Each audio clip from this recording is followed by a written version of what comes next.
آسمان کی قسم جس میں برج ہیں اور اس دن کی جس کا وعدہ ہے، اور حاضر ہونے والے کی اور اس کی جس کے پاس حاضر ہوتے ہیں، کہ خندقوں والے ہلاک کر دیے گئے، یعنی آگ کی خندقیں جس میں ایندھن جھونک رکھا تھا، جبکہ وہ ان کے کناروں پر بیٹھے ہوئے تھے اور جو ظلم وہ اہل ایمان پر کر رہے تھے ان کا نظارہ کر رہے تھے،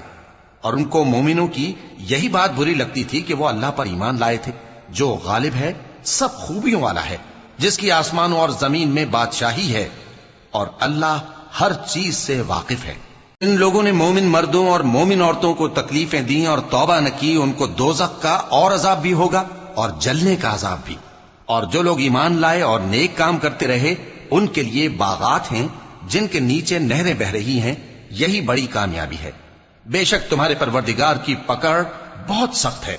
وہی پہلی دفعہ پیدا کرتا ہے اور وہی دوبارہ زندہ کرے گا، اور وہ بخشنے والا ہے، بہت محبت کرنے والا ہے، عرش کا مالک، بڑی شان والا، جو چاہتا ہے سو کر ڈالتا ہے۔ بھلا تم کو لشکروں کا حال معلوم ہوا ہے، یعنی فرعون اور سمود کا؟ اصل بات یہ ہے کہ کافر مستقل جھٹلانے میں لگے ہیں، جبکہ اللہ بھی ان کو ہر طرف سے گھیرے ہوئے ہے۔ یہ کوئی معمولی کلام نہیں، بلکہ یہ قرآن عظیم الشان ہے، لوح محفوظ میں لکھا ہوا۔